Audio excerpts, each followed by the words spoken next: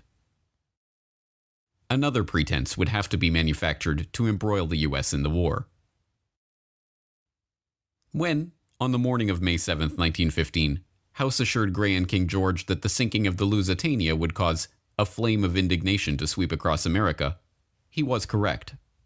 When he said it would probably carry us into war, he was mistaken. But in the end, it was the naval issue that eventually became the pretext for America's entry into war. The history books of the period, following the familiar pattern of downplaying Allied provocations and focusing only on the German reactions, highlight the German policy of unrestricted submarine warfare which led to the downing of the Lusitania. The practice, which called for German U-boats to attack merchant ships on sight, was in contravention of the international rules of the sea at the time and was widely abhorred as barbaric. But the policy was not instituted out of any insane bloodlust on the part of the Kaiser. It was in response to Britain's own policy of breaking international rules of the sea. At the outbreak of war in 1914, the British had used their position of naval superiority to begin a blockade of Germany. That campaign, described as one of the largest and most complex undertakings attempted by either side during the First World War, involved the declaration of the whole of the North Sea as a war zone. As a so-called distant blockade, involving the indiscriminate mining of an entire region of the high seas, the practice was in direct violation of the Declaration of Paris of 1856. The indiscriminate nature of the blockade, declaring the most basic of supplies like cotton and even food itself to be contraband, was a violation of the Declaration of London of 1909. More to the point, as an attempt to starve an entire country into submission, it was a crime against humanity.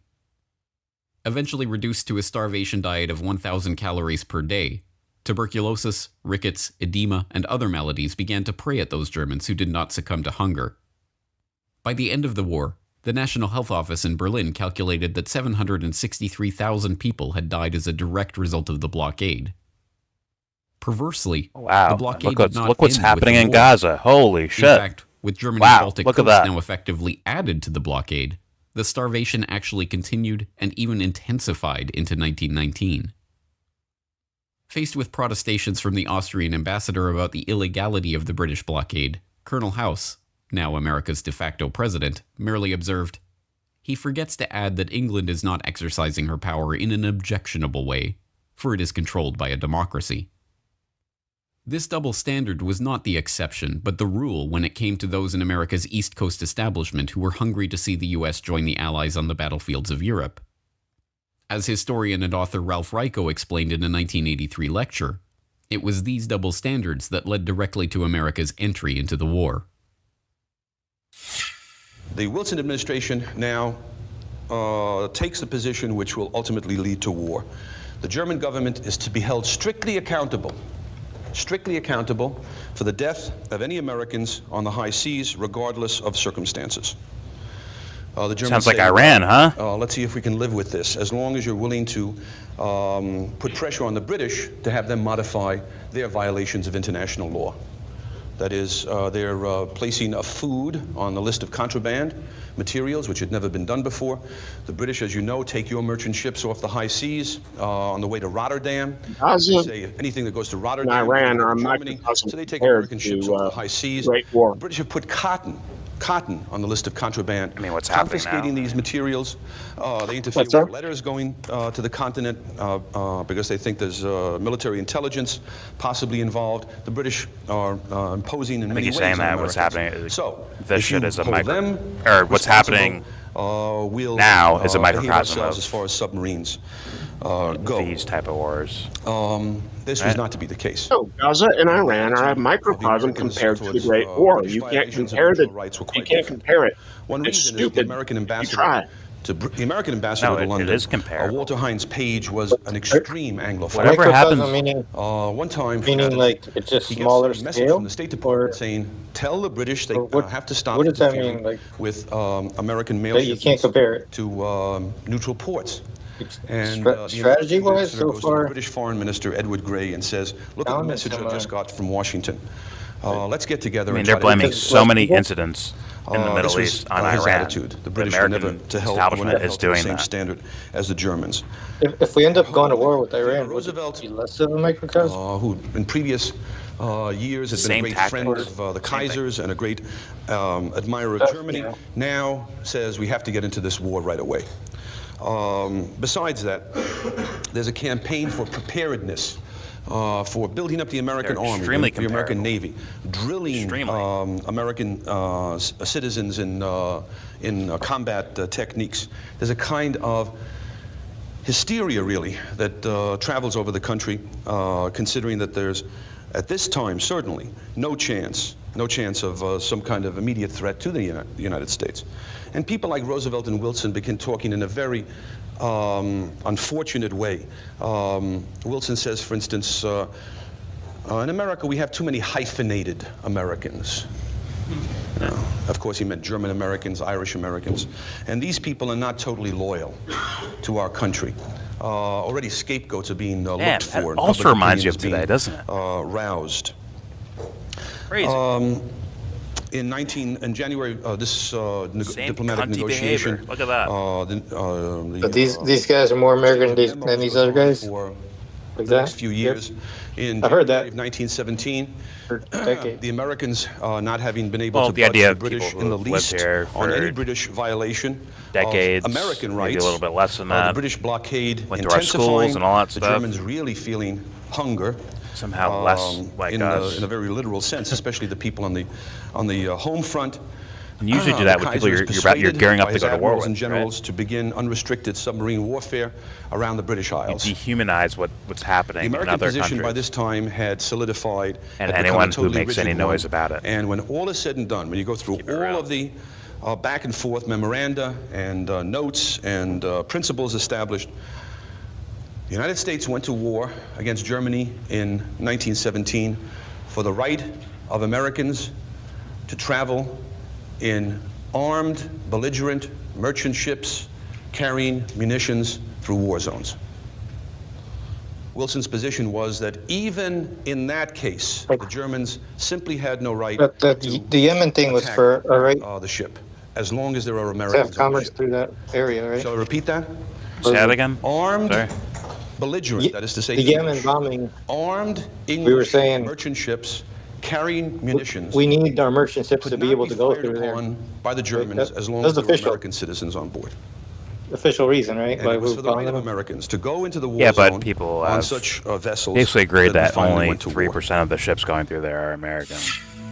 Right. But even our public the situation on the home front statements becoming were. increasingly But desperate. that's why The we German were doing it. It military was what he commanders just decided said to right now. resume their unrestricted submarine warfare in 1917. What this guy just said on As expected, explaining US the war. merchant ships were sunk, including 4 ships in late March alone. Like, oh, they sunk our ships. On April 2nd, then- 1917, Woodrow Wilson made his historic speech Then we get for involved. Congress to declare war on Germany and commit U.S. troops to European Or battlefields for the first time. They can't sink our ships, The but speech, we don't like what they're doing 100 towards our years ago, ships, so by we're and gonna for kill a them. world that has long since passed away, still But this guy resonates also with us said today. they sunk our ships Embedded within it is the passing rhetoric of through warfare that war has been zones. deployed by president Like after active war president, prime minister after prime minister, That's country what this after guy said. country, and No, we have a war right after to. war, right down to the current day. From it comes many of the phrases that we still recognize today as the language of lofty ideals and noble causes that always it's accompany almost most like bloody and ignoble putting- wars. putting bait out when you're With fishing a or profound sense hunting. of the solemn You're just leaving. tragical You're setting up a character of the situation. step I am taking. I want to play that and of the statement grave real fast. I want to play that response- statement again. From Lofty Corbett. From it comes many of Lofty the ideas. phrases that we still recognize today as the language of lofty ideals and noble causes that always accompany the most bloody and ignoble wars. Like word for word. With a profound sense of the solemn and even tragical character of the step I am taking, and of the grave responsibilities which it involves, but in unhesitating obedience to what I deem my constitutional duty, I advise that the Congress declare the recent course of the Imperial German government to be, in fact, nothing less than war against the government and people of the United States. The world must be made safe for democracy. Its peace must be planted upon the tested foundations of political liberty. We have no selfish ends to serve. We desire no conquest, no dominion. We seek no indemnities for ourselves, no material compensation for the sacrifices we shall freely make. We are but one of the champions of the rights of mankind. We shall be satisfied when those rights have been made as secure as the faith and the freedom of nations can make them.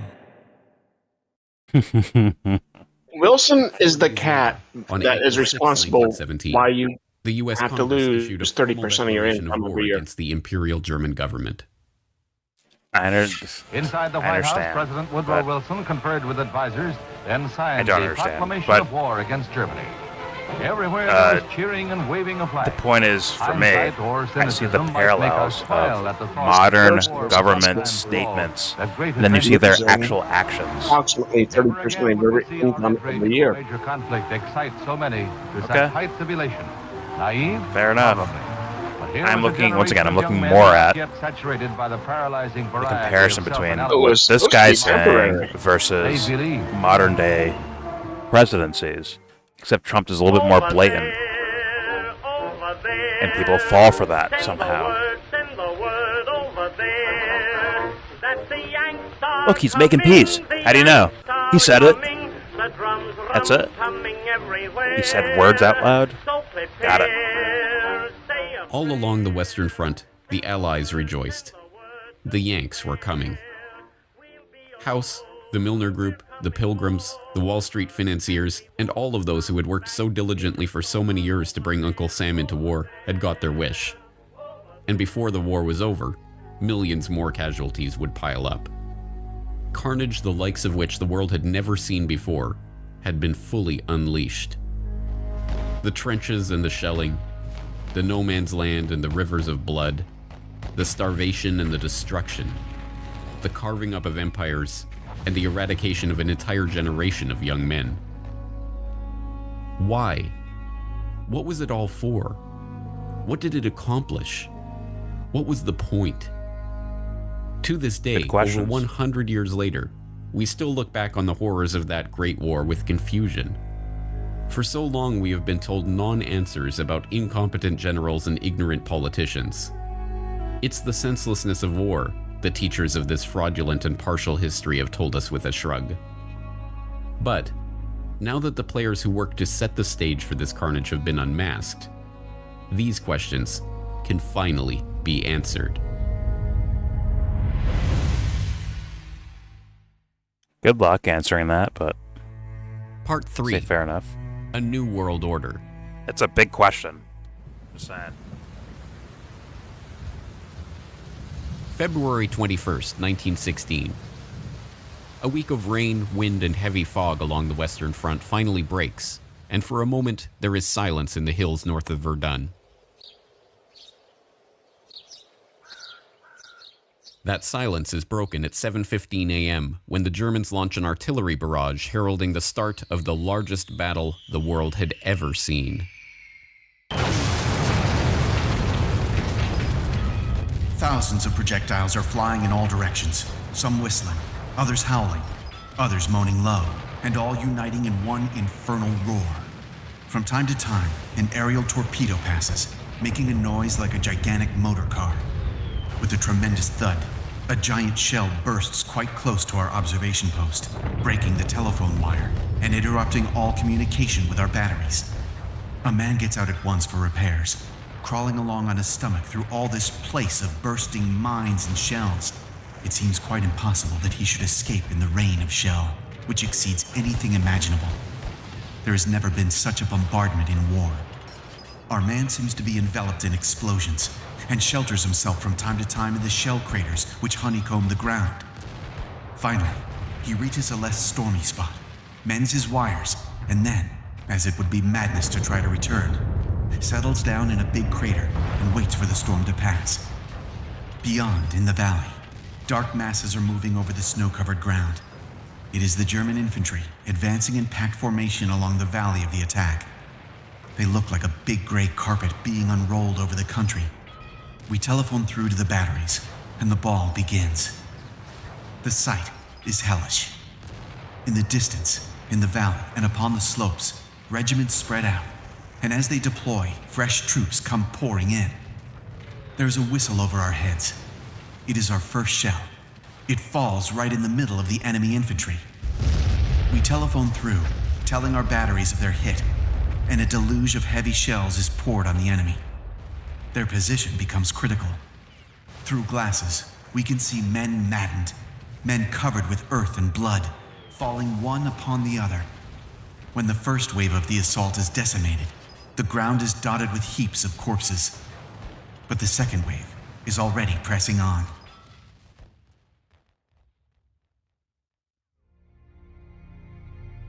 This anonymous French staff officer's account of the artillery offensive that opened the Battle of Verdun, recounting the scene as an heroic French communications officer repairs the telephone line to the French artillery batteries, allowing for a counterstrike against the first wave of German infantry, brings a human dimension to a conflict that is beyond human comprehension. The opening salvo of that artillery barrage alone, involving 1,400 guns of all sizes, dropped a staggering 2.5 million shells on a 10-kilometer front near Verdun in northeastern France over 5 days of nearly uninterrupted carnage, turning an otherwise sleepy countryside into an apocalyptic nightmare of shell holes, craters, torn-out trees, and ruined villages. By the time the battle finished 10 months later, 1 million casualties lay in its wake. 1 million stories of routine bravery like that of the French communications officer. And Verdun was far from the only sign that the stately, sanitized version of 19th century warfare was a thing of the past. Similar carnage played out at the Somme, and Gallipoli, and Vimy Ridge, and Galicia, and 100 other battlefields. Time and again, the generals threw their men into meat grinders, and time and again, the dead bodies lay strewn on the other side of that slaughter. But how did such bloodshed happen? For what purpose? What did the First World War mean? The simplest explanation is that the mechanization of 20th century armies had changed the logic of warfare itself. In this reading of history, the horrors of World War I were the result of the logic dictated by the technology with which it was fought. It was the logic of the siege guns that bombarded the enemy from over 100 kilometers away. It was the logic of the poison gas, spearheaded by Bayer and their School for Chemical Warfare in Leverkusen. It was the logic of the tank, the airplane, the machine gun, and all of the other mechanized implements of destruction that made mass slaughter a mundane fact of warfare. But this is only a partial answer. More than just technology was at play in this Great War, and military strategy and million casualty battles were not the only ways that World War I had changed the world forever. Like that unimaginable artillery assault at Verdun, the First World War tore apart all the verities of the old world, leaving a smoldering wasteland in its wake. A wasteland that could be reshaped into a new world order. For the would-be engineers of society, war, with all of its attendant horrors, was the easiest way to demolish the old traditions and beliefs that lay between them and their goals. This was recognized early on by Cecil Rhodes and his original clique of co-conspirators. As we have seen, it was less than 1 decade after the founding of Cecil Rhodes' society to achieve the peace of the world that vision was amended to include war in South Africa, and then amended again to include embroiling the British Empire in a world war. Imagine these guys willing were participants in the plotting conspiracy the because U.S. they too could involvement profit from the destruction and the way bloodshed. before the war even And started. the easiest way to understand this idea is They're at like its most literal level: sacrificing us. profit. If true. War is a Isn't racket. that interesting? It Huh? always has been. It is possibly the oldest, easily the most profitable, surely the most vicious. It is the only one international. Oh, there were people warning about it back It is then. the only Got it. one in which the profits are reckoned in dollars and the losses in lives. A racket is best described, I believe, as something that is not what it seems to be to the majority of the people. Only a small inside group knows what it is about. It is conducted for the benefit of the very few at the expense of the very many. Out of war, a few people make huge fortunes.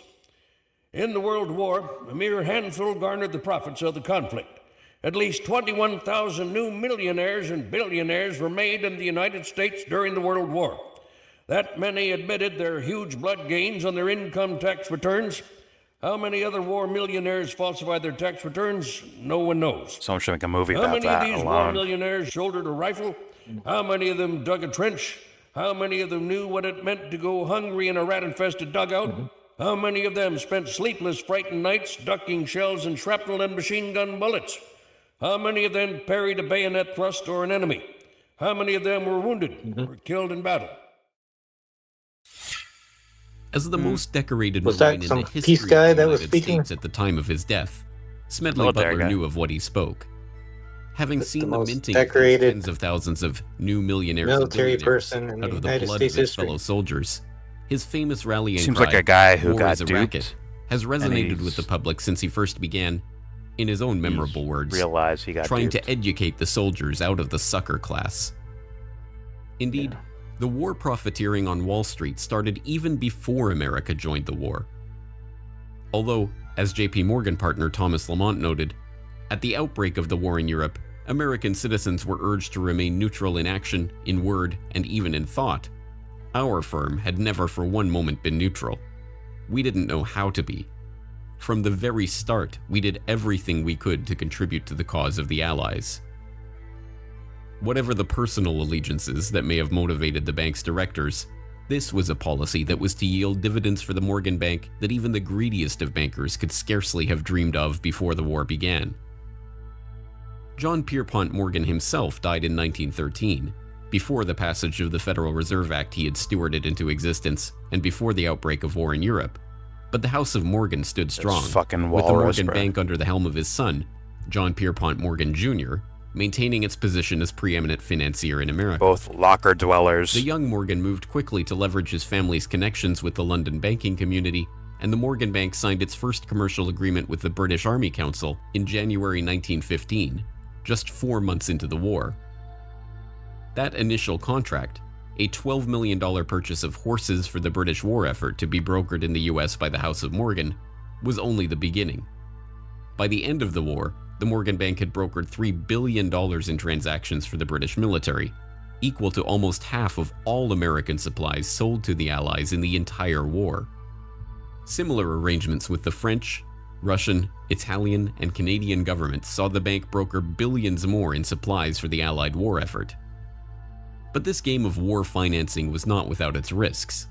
If the Allied powers were to lose the war, the Morgan Bank and the other major Wall Street banks would lose the interest on all of the credit they had extended. Oh, they were lending them By money. 1917, the situation So, like, was literally making interest. the British government's overdraft with Morgan stood at over $400 million, and it was not clear that they would even win the war, let alone be in a position to repay all their debts when the fighting was over.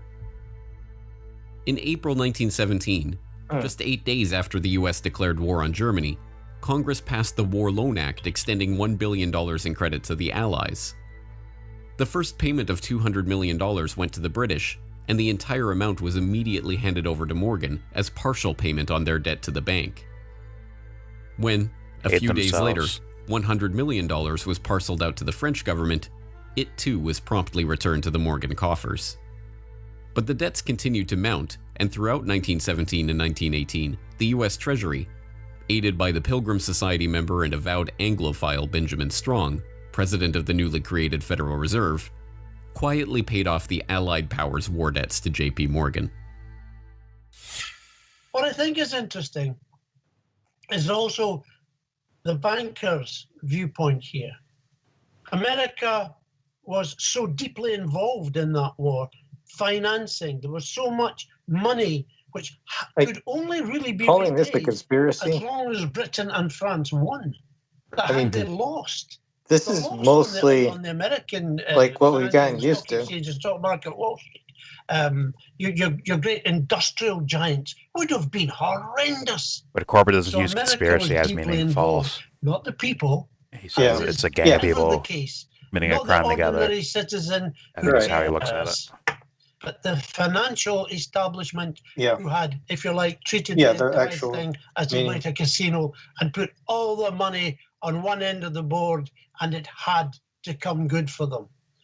So all of this is going on. I mean, I personally feel that the American people don't realize just how far duped they were by your Carnegies, your JP Morgans, your great bankers, your Rockefellers, by the multi-millionaires who emerged from that war because they were the ones who made the profits, not those who lost their sons, lost their grandsons, whose lives were ruined forever by war. After America officially entered the war, the good times for the Wall Street bankers got even better. Bernard Baruch, the powerful financier who personally led Woodrow Wilson into Democratic Party headquarters in New York like a poodle on a string to receive his marching orders during the 1912 election, was appointed to head the newly created War Industries Board. With war hysteria at its height, Baruch and the fellow Wall Street financiers and industrialists who populated the board were given unprecedented powers over manufacture and production throughout the American economy, including the ability to set quotas, fix prices, standardize products, and, as a subsequent congressional investigation showed, pad costs so that the true size of the fortunes that the war profiteers extracted from the blood of the dead soldiers were hidden from the public. Spending government funds at an annual rate of $10 billion, the board minted many new millionaires in the American economy. Millionaires who, like Samuel Prescott Bush of the infamous Bush family, happened to sit on the War Industries Board. Bernard Baruch himself was said to have personally profited from his position as head of the War Industries Board to the tune of $200 million. The extent of government intervention in the economy would have been unthinkable just a few years before. The National War Labor Board was set up to mediate... 200 million back then? The Holy Food and shit. Fuel Control Act was passed to give the government control over the distribution and sale That'd of be food and billions now, fuel. right? The Army Appropriations at Act least of tens of 1916 billions, set up the at Council least. of National Defense, populated by Baruch and other prominent financiers and industrialists, who oversaw private sector coordination with the government in transportation, industrial and farm production, financial support for the war, and public morale. In his memoirs at the end of his life, Bernard Baruch openly gloated. The experience had a great influence upon the thinking of business and government. WIB had demonstrated the effectiveness of industrial cooperation and the advantage of government planning and direction. We helped inter the extreme dogmas of laissez-faire, which had for so long molded American economic and political thought. Our experience taught that government direction of the economy need not be inefficient or undemocratic, and suggested that in time of danger, it was imperative. But it was not merely to line the pockets of the well-connected that the war was fought. More fundamentally, it was a chance to change the very consciousness of an entire generation of young men and women. For the class of would-be social engineers that arose in the Progressive Era, from economist Richard T. Ely, to journalist Herbert Croly, to philosopher John Dewey, the Great War was not a horrific loss of life or a vision of the barbarism that was possible in the age of mechanized warfare, but an opportunity to change people's perceptions and attitudes about government, the economy, and social responsibility. Dewey, for example, wrote of the social possibilities of war. In every warring country, there has been the same demand that in the time of great national stress, production for profit be subordinated to production for use. Legal possession and individual property rights have had to give way before social requirements. The old conception of the absoluteness of private property has received the world over a blow from which it will never wholly recover. All countries on all sides of the world conflict responded in the same way. Philosopher, huh? By maximizing their control over the economy, over manufacturing and industry, over infrastructure, and even over the minds of their own citizens. Germany had its Kriegssozialismus, or war socialism, which placed control of the entire German nation, including its economy, its newspapers, and, through conscription, its people, under the strict control of the army. In Russia, the Bolsheviks used this German war socialism as a basis for their organization of the nascent Soviet Union. In Canada, the government rushed to nationalize railways, outlaw alcohol, institute official censorship of newspapers, levy conscription, and, infamously, introduce a personal income tax as a temporary wartime measure that continues to this day. The British government soon recognized that he was a the penis economy head. was not I enough. told you he was a The fucking war at dickhead. home meant control of information itself. At the outbreak of war, And it's they all set up related. a War Propaganda Bureau at Wellington House. The Bureau's initial purpose was to persuade America to enter the war, but that mandate soon expanded to shape and mold public opinion in favor of the war effort and of the government itself. On September 2nd, 1914, the head of the War Propaganda Bureau invited 25 of Britain's most influential authors to a top-secret meeting. Among those present at the meeting, G.K. Chesterton, Ford Madox Ford, Thomas Hardy, Rudyard Kipling, Arthur Conan Doyle, Arnold Bennett, and H.G. Wells. Not revealed until decades after the war ended, many of those present agreed to write propaganda material promoting the government's position on the war, which the government would get commercial printing houses, including Oxford University Press, to publish as seemingly independent works. Under the secret agreement, Arthur Conan Doyle wrote To Arms, John Masefield wrote Gallipoli and The Old Front Line, Mary Humphrey Ward wrote England's Effort and Towards the Goal, Rudyard Kipling wrote The New Army in Training, G.K. Chesterton wrote The Barbarism of Berlin. What's his name? In total, the Bureau published over Sean Connery, 1,160 propaganda pamphlets over the course of the war. Over Chesterton wrote The Goal. Rudyard Kipling. Tell me this fool's not Sean Connery in The Untouchables, bro. Look at this fool. Yeah. Fort Box. Fort Box. Wrote The New Army in Training. G.K. Chesterton wrote The Barbarism of Berlin. In total, he won an Oscar for that role, though. 160 propaganda pamphlets over the course of the war. He won an Oscar for that? Jesus Christ. Hilaire Belloc later rationalized his work Damn in right service he of did. the government. Sean It Connery is is sometimes necessary to lie damnably in the interests of the nation. War correspondent William Beach Thomas was not so successful in the battle against his own conscience. I was thoroughly and deeply ashamed of what I'd written for the good reason that it was untrue. The vulgarity of enormous headlines and the enormity of one's own name did not lessen the shame. Oh, But damn. the Bureau's You said efforts that were not after you confined do it to the first? literary world. Fuck. Film, visual art, recruitment posters. Like, No I medium for beg swaying people the to be hearts and out minds in of the the front public of these was things, overlooked. but they're like, nah, I'm content with By being late. 1918, the government's efforts to Years shape late. perception of the war, While the now bodies officially pile up. centralized under a Minister of Fuck. Information, Lord Beaverbrook, It was may the have most been a fine-tuned BAFTA purveyor of award, propaganda but the world had yet it doesn't seen. matter. It's all Even the same foreign shit. propaganda, like the infamous Uncle Sam that went beyond a Oscars recruitment don't poster mean to become a anything staple anymore. of American Just government slap people iconography, down on was stage. based I on a don't British care. propaganda poster featuring Lord Kitchener. I think I caught Control part of what the you just economy. said. Control of populations. Control of territory. Control of information. World War I was a boon for all of those who wanted to consolidate control of the many in the hands of the few. This was the vision that united all those participants see in is the a bunch of conspiracies that dubsters. led to the war itself. Beyond Cecil Rhodes and his secret society, think there they'll was a make it their broader vision history. of global Their name will control be for the known. would-be Meanwhile, rulers it of won't. society who were seeking what tyrants had lusted after since the dawn of civilization: control of the world. World War I was merely the first salvo in this clique's attempts to create not a reordering of this society or that economy, but a new world order. What World War I allowed these globalists, these Anglophiles, these people who wanted the English-speaking union to reign over the whole world, what it allowed them to do was militarize American thinking. And what I mean by that that'd be is cool as shit. there was a whistleblower called Norman Dodd. He was the head researcher for the Reese Committee that looked into how nonprofit foundations were influencing American education away from freedom. And what they found was the Carnegie Institute for International Peace was seeking to understand how to make America a wartime economy.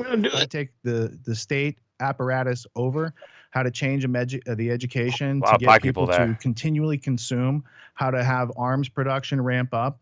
And then once this happened in World War I, if you look at what happened in the 1920s, you've got people like Major General Smedley Butler, who is using the U.S. military to advance corporate interests in Central and South America and doing some very caustic things to the indigenous people, insofar as these were not American policies really before the Spanish-American War in 1898. All these guys meaning that everybody else going and taking around them. military action was not part of the diplomatic strategy of America. Prior Prior to our engagement with the British Empire in the late 1800s and as it ramped up after Cecil Rhodes's death. So what these people gained kids was that were thrown in the lockers foothold for world government, from which they could get through globalism what they called a new world order. The creation of this New World Order was no mere parlor game.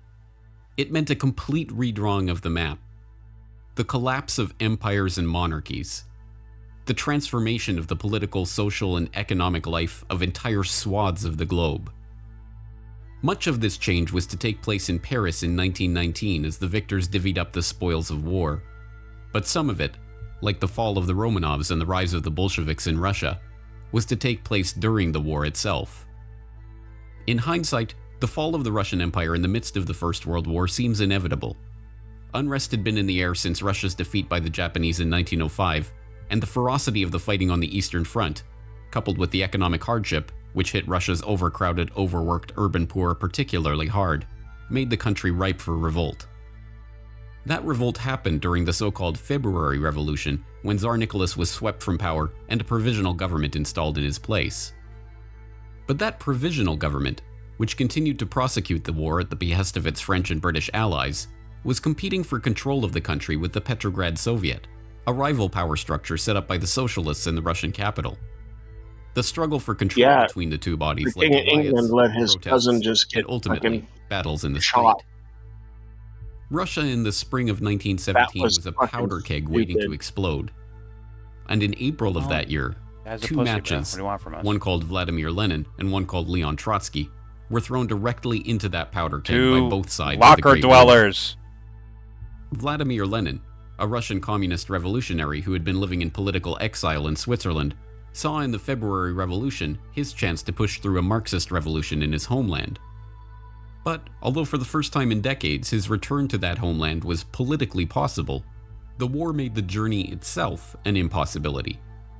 Famously, he was able to broker a deal with the German General Staff to allow Lenin and dozens of other revolutionaries to cross through Germany on their way to Petrograd. Germany's reasoning in permitting the infamous SEAL train ride of Lenin and his compatriots is, as a matter of war strategy, straightforward. If a band of revolutionaries could get back to Russia and bog down the provisional government, then the German army, fighting that government, would benefit. If the revolutionaries actually came to power and took Russia out of the war altogether, so much the better. But the curious other side of this story, the one demonstrating how Lenin's fellow communist revolutionary, Leon Trotsky, was shepherded from New York, where he had been living well beyond the means of his income as a writer for socialist periodicals, through Canada, where he was stopped and identified as a revolutionary en route to Russia, and on to Petrograd, is altogether more incredible. And, unsurprisingly, that story is mostly avoided by historians of the First World War. One of the scholars who did not shy away from the story was Anthony Sutton, author of Wall Street and the Bolshevik Revolution, whose meticulous research of State Department documents, Canadian government records, and other historical artifacts pieced together the details of Trotsky's unlikely journey. Trotsky was in New York. He had no income. I summed his income for the year he was in New York. It was about $600. Yet he lived in an apartment. He had a chauffeured limousine. He had a refrigerator, which was very rare in those days. He left New York and went to Canada on his way to the revolution. He had $10,000 in gold on him. He didn't earn more than $600 in New York. He was financed out of New York. There's no question about that. The British took him off the ship in Halifax, Canada. I got the Canadian archives. They knew who he was. They knew who Trotsky was. They knew he was going to start a revolution in Russia. Instructions from London came to put Trotsky back on the boat with his party and allow them to go forward.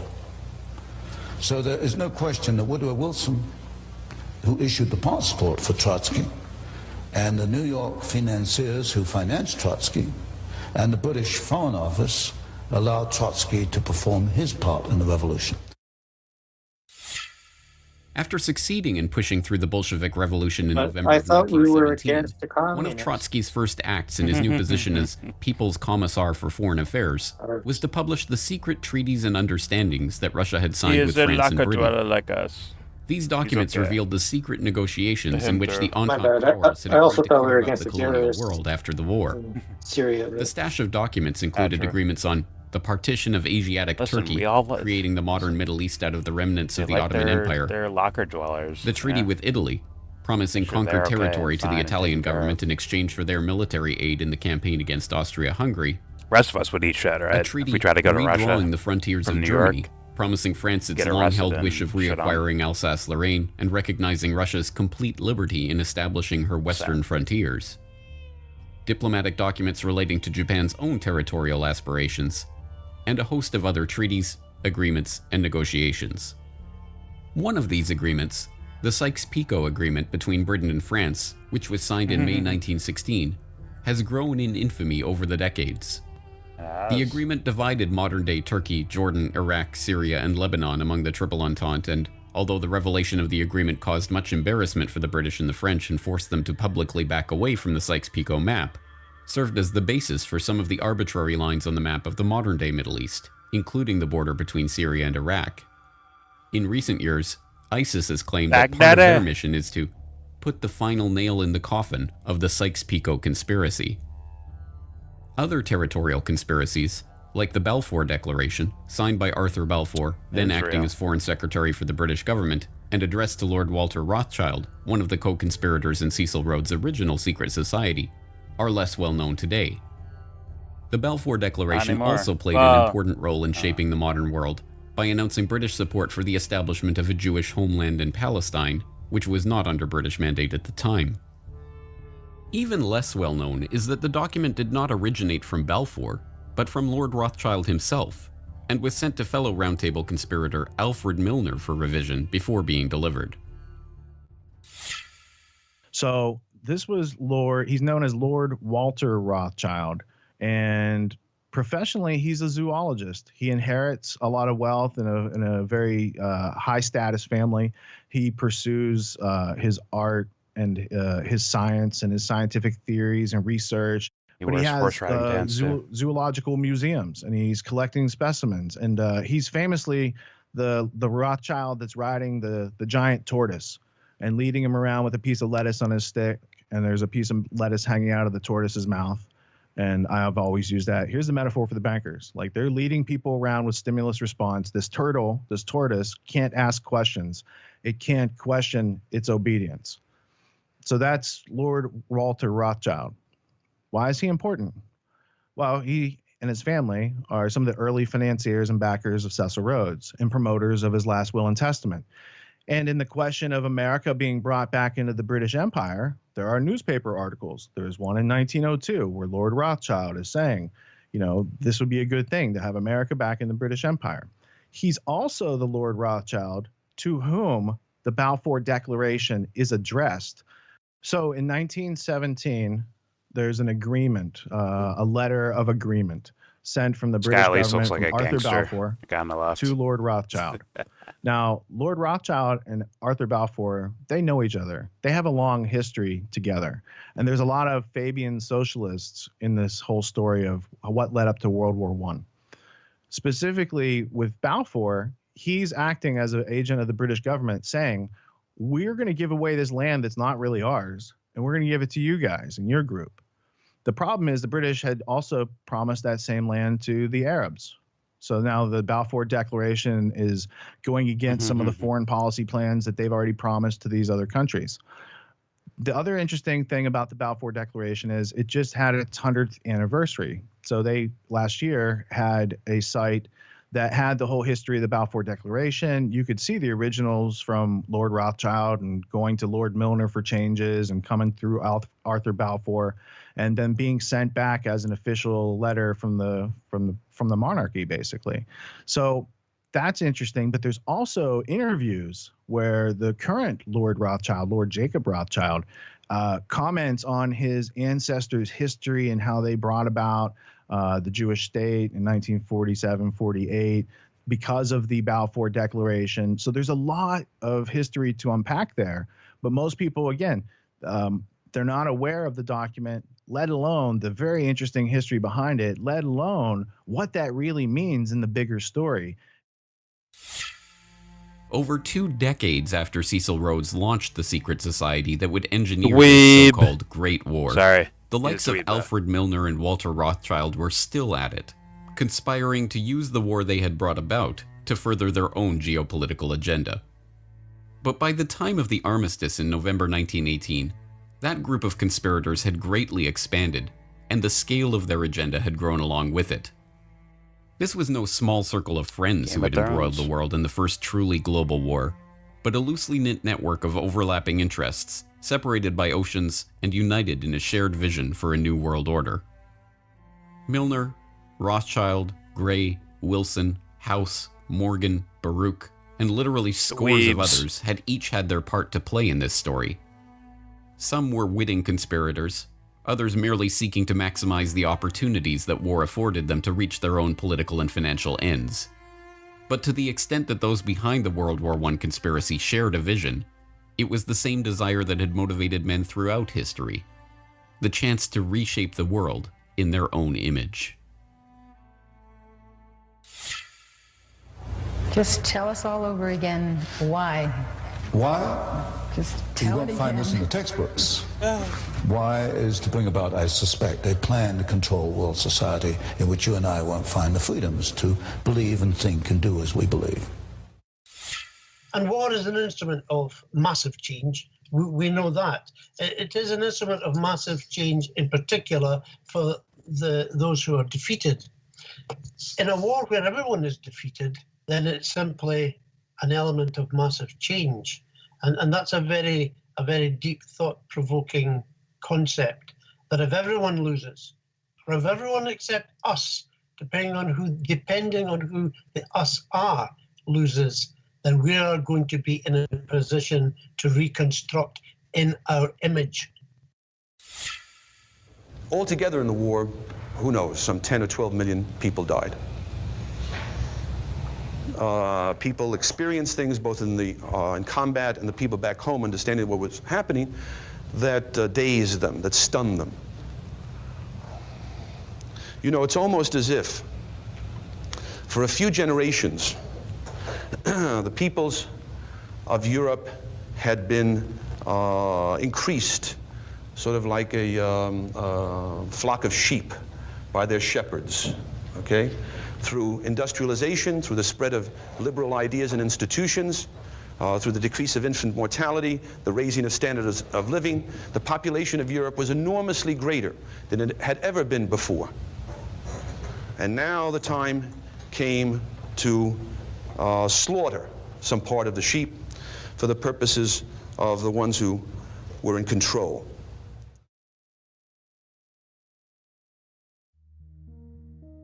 For the ones in control, World War I had been the birth pangs of a new world order.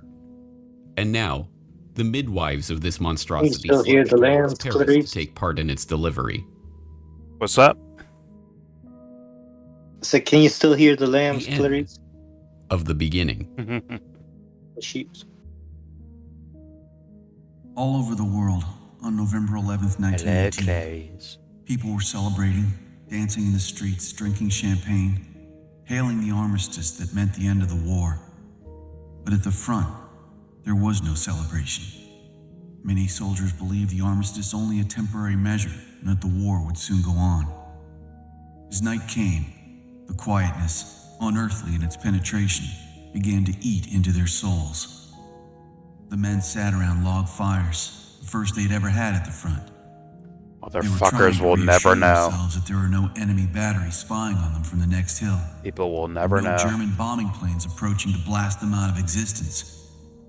They talked in low tones. They were nervous. After the long months of intense strain, of keying themselves up to the daily mortal danger, of thinking always in terms of war and the enemy, the abrupt release from it all was physical and psychological agony. Some suffered a total nervous collapse. Some, of a steadier temperament, began to hope that they would someday return to home in the embrace of loved ones. Some could think only of the crude little crosses that marked the graves of their comrades. Some fell into an exhausted sleep. All were bewildered by the sudden meaninglessness of their existence as soldiers, and through their teeming memories paraded that swiftly moving cavalcade of Cantini, Soissons, Saint-Mihiel, the Meuse Argonne, and Sedan. What was to come next? They did not know, and hardly cared. Their minds were numbed by the shock of peace. The past consumed their whole consciousness. The present did not exist, and the future was inconceivable. Colonel Thomas R. Gowanlock, 1st Division, U.S. Army. Little did those troops know how right they were. As the public rejoiced in the outbreak of peace after 4 years of the bloodiest carnage that the human race had ever endured, the very same conspirators that had brought about this nightmare were already converging in Paris for the next stage of their conspiracy. There, behind closed doors, they would begin their process of carving up the world to suit their interests, laying the groundwork and preparing the public consciousness for a new international order, setting the stage for an even more brutal conflict in the future, and bringing the battle-weary soldiers' worst fears for the future to fruition. And all in the name of peace. The French general, Ferdinand Foch, famously remarked after the Treaty of Versailles that, "This is not a peace. It is an armistice for 20 years. As we now know, his pronouncement was precisely accurate. The armistice on November 11th, 1918 may have marked the end of the war, but it was not the end of the story. It was not even the beginning of the end. It was, at best, the end of the beginning.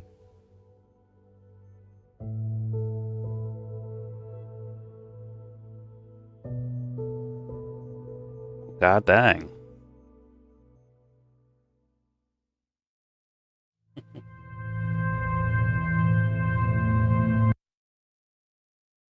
Yeah.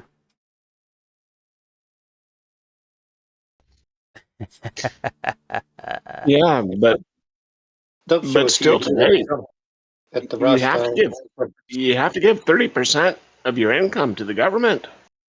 Yes, that's true. Because of World War I, or even more. That was concluded 100 years ago. Well, if you buy into the conspiracy of it, that'd be on purpose, right? But go ahead, Jesse. I didn't hear you. I was saying that if Dubster was here, he would have jumped on the Rothschild references. Yeah, the whole time. It was like throughout. Well, yeah, they're Jews, but see, I told you they did some good things too. They also did some terrible things. I don't know the good things. I'm going by like Dubster's previous commentary on the Rothschilds. Yeah. Well, that's usually a theme, right?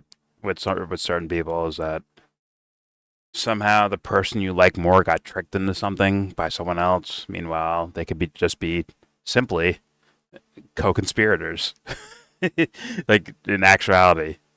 But you know, people play teams and they pick who they like, ethnically, religiously, personality-wise. They do these things.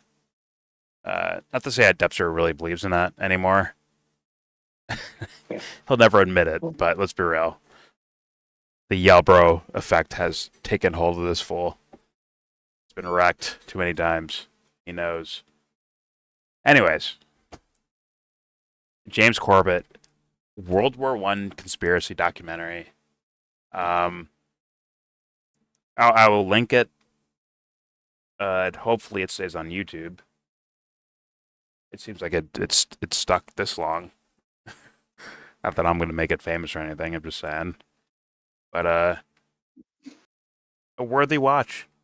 And I think, actually, for me personally, I think How Big Oil Conquered the World is, for me, one of my favorite documentaries ever made. Ever. Not just conspiracy, not just, low budget documentaries, like straight up overall documentaries. How Big Oil Conquered the World, which I will do one day as a reaction thing. I think that shit's fucking epic. I really do. I think it's so well made. But this is not bad. This is not bad. And for me, the biggest thing that I take from this thing is the parallels to what you see happening today. When I first saw this, it related then. And then in 2025, which is probably like years after I first saw this documentary, it still relates. It still relates. Like very like almost 1-to-1. I don't think it's microcosmic. I think it's like directly like, oh my God. The parallels of behaviors, actions, geopolitical stories are so 1-to-1 to me. I think it's just so directly like relatable that it's actually mind-boggling sometimes when you look at it. I might have used a clip from this before, like as somewhat of recently. Might have used a clip from this, be like, see, look, see this, see what Harrison hates, right? Woodrow Wilson. Well, look at this guy. Then look at Trump, and you might see something very fucking similar, where they walk in screaming about peace, using the rhetoric of peacemaking guy, all right?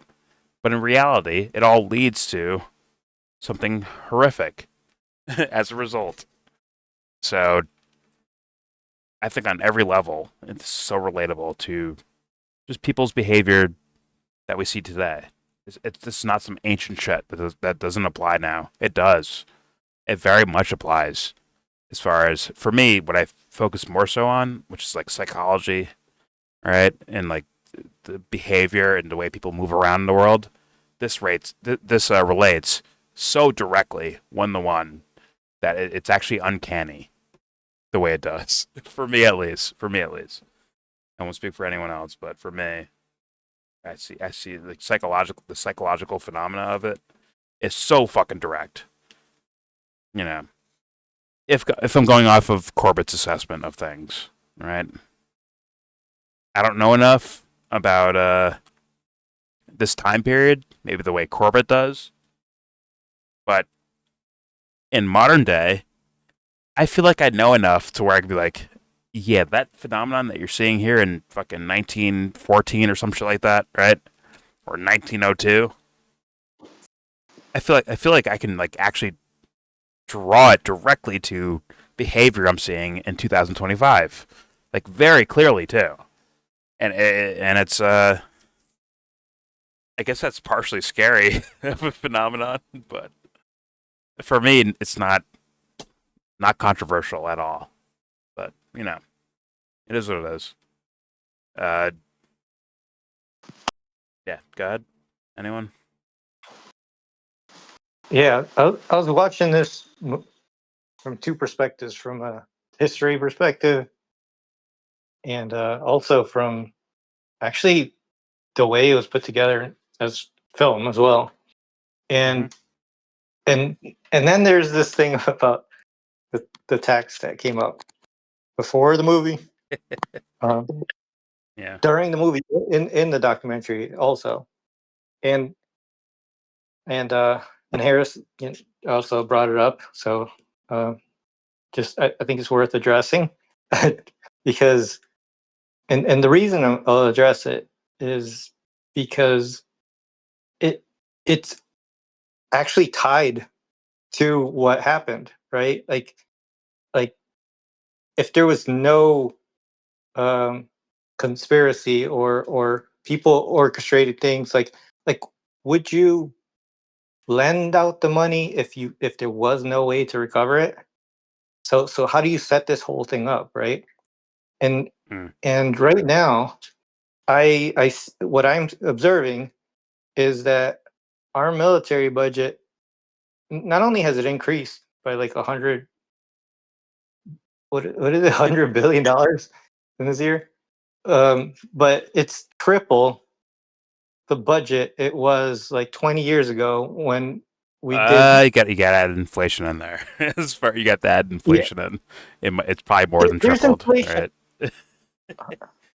There's inflation, but the inflation it's from 20 years ago Mm-hmm. is if you do even between 4 to 6%, you compound that 20 times.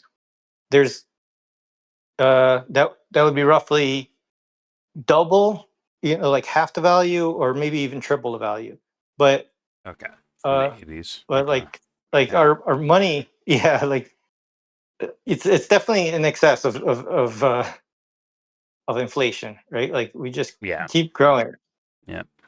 And so okay, going to like the history of it, I also see it like as the news that we see right now. I see it like I I see it very informative where there's some clear patterns, and those things are good to observe, so like you can understand like what's happening around you, right? Like you have to, if you've never seen uh, a con or somebody trick somebody, Yeah.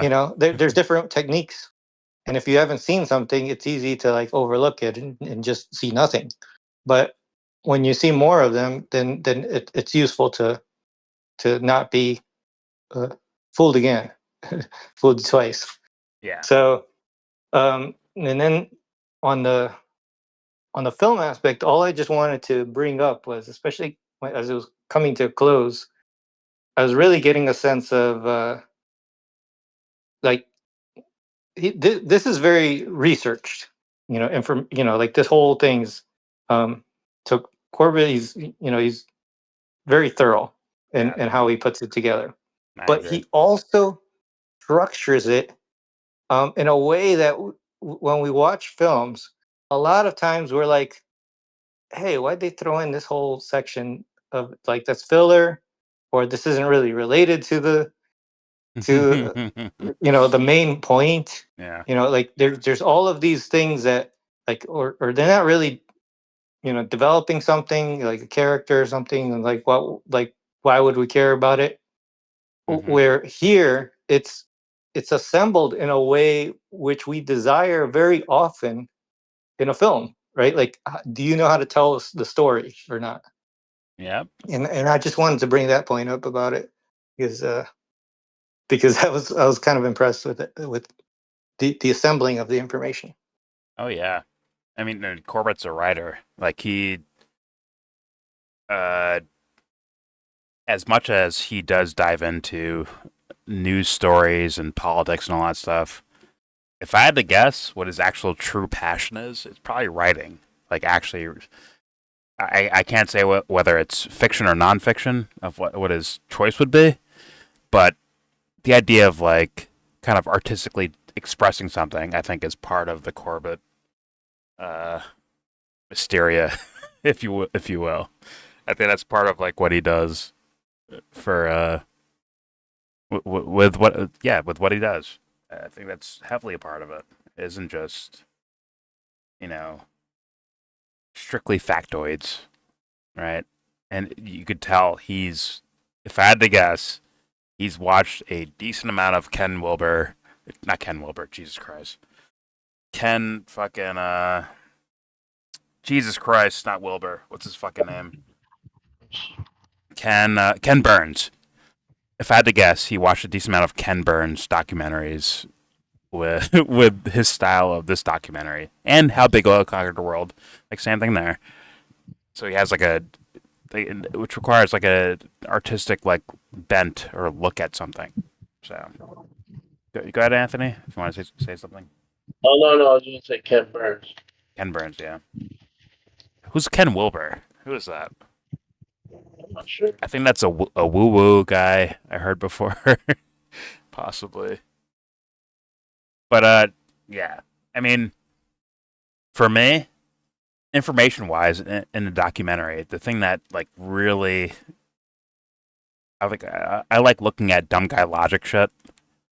And a situation where the government takes out a loan, right?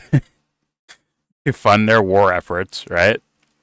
But part of their war efforts is, let's say France or the UK or something like that, right? So they take those loans that they got and give some of the money to France.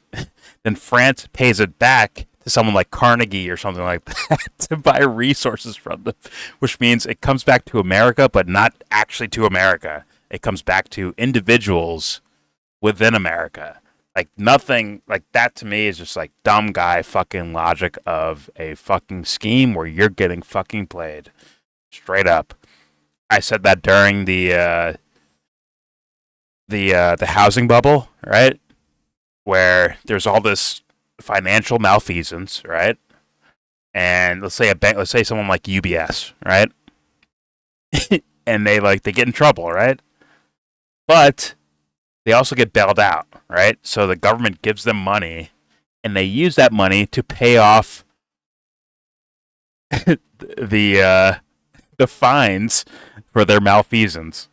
Like, nothing screams more criminal than that. Like, it's so dumb guy logic, criminal shit, bro. It's so in your face, like so brazen and blatant of a thing. It's what I said about Trump and Syria. It's the same thing, bro. You cry, Syria is such a, oh my God, look what's the human rights violations, look what Syria's doing. And then as soon as the guy you want's in power, you're like, all right, we're taking off sanctions. Meanwhile, it's like, isn't that guy like Al-Qaeda or some shit like that, bro? Now you're going to take off sanctions after all the shit that's been happening. Couldn't have worked the deal with the last guy. Not saying that Assad is some great human being or something like that, but it's just like, you clearly waited for him to be out and the guy you wanted to be in, which is the Al-Qaeda guy. Now you're saying, let's make peace deals, which is just in-your-face, blatant crime. So from that to the UBS thing during the housing bubble, all the way to back here with the loans that the U.S. government took out, used it, gave money to France. France used it to buy U.S. material, but not to give back to U.S. citizens, which is where that's from, right? When the government does it, it's supposed to be us calling out a loan, right? It's us making a loan. Or not making a loan, but using a loan, right? That's supposed to be us doing that. Us as the Americans, right? And they used our shit, gave it to France, and France gave it back not to us, but individuals within our country. I mean, it's dumb guy logic, blatant criminality, in your face. I don't care what the fucking laws are. I don't care if someone says like, oh, but that's legal. You could do that. That's legal. Sorry. The spirit of the rule, bro. That shit is faulty, fraudulent, crooked, whatever word you want to put on it, bro. It's fucked up. And things like that I get from a lot of, from Corbett to, T-Lav to Whitney, like these guys that do this information shit. You always pick up, for me at least, I usually pick up like these little tidbits of things that I'm like, oh my God, dumb guy logic says everyone on planet Earth would realize, like, wait a minute, that's fucking wrong. There's no way around it. That's fucking wrong. I don't care what the circumstances are. I'll listen to the context. But at the same time, on the surface, that shit is fucking wrong. And once again, for me, that's for me, I'm saying. Not for you. Like, hopefully, we talked throughout this. I'm going to link the whole video so you can watch it on your own. But I'm just saying, like, hopefully there's something within the documentary that you picked up on. And like, wait a minute. Even if Corbett says, aliens are secretly infiltrating the American government or something like that, right? Something marbles up the ass shit. Regardless of that, these, at the very least, some of the tidbits of information are so fucking worthy. Like, yo, I have a question about this. I could bring this up to X, Y, or Z, or family members, or friends, or co-workers, or City Hall, or wherever. There's always going to be questions around because of, let's be real, the lack of information we actually get. So thus, these are worthy things to pay attention to. Even if you don't think, if you think Corbett's full of shit and he's speaking out of his ass, regardless, there's still something there worth questioning. And yeah, I always appreciate Corbett's work. Don't agree with everything with the guy, but I appreciate what he does. And dumb guy questions like that get me. But go ahead, Harrison. Let's rate it. What? Let's rate that shit. That was a documentary you played. Let's rate it. I don't rate documentaries. I made that very clear. Do I recommend things? Yes, I recommend this 2,000,000%. But rating, I have no rating. It's just information for you to listen to or consider, believe, not believe, whatever. I think it's worth it. Once again, you don't have to walk away with the same, like, yeah, I agree with X, Y, or Z. Just, I would just say, at the very least, just watch it. See what you think. See, I'm going to give it an 8.5 out of 10. It's a very high score for Harrison, but, once again, I don't rate documentaries. Like, why is the score so high? Is it because of shitting on Woodrow Wilson? Is that why you like it so much? Exactly. Fuck that guy. That's why you're 30% less rich.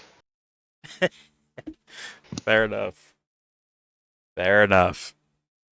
So, okay, you've heard Harrison's perspective. Anyone else? Do you want to give a recommendation or anything? Please go ahead.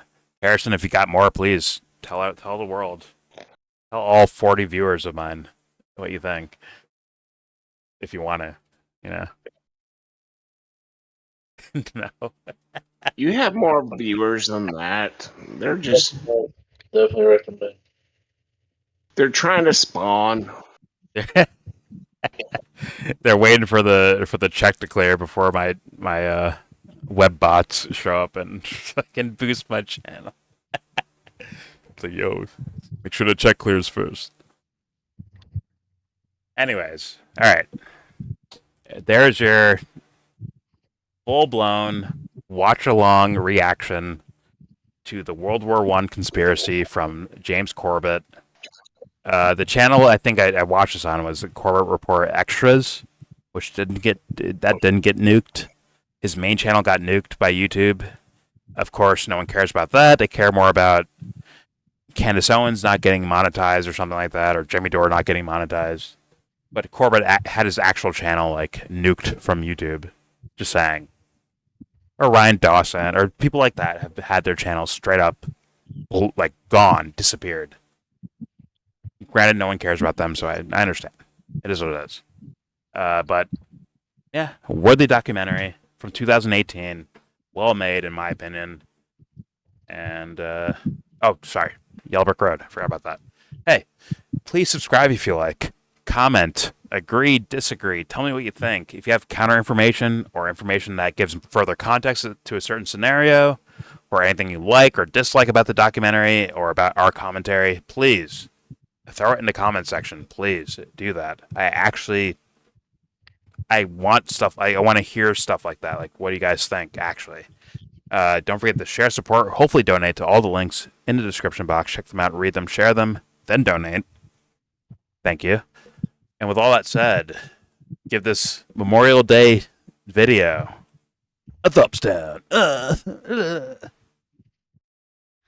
Say you wanna get in.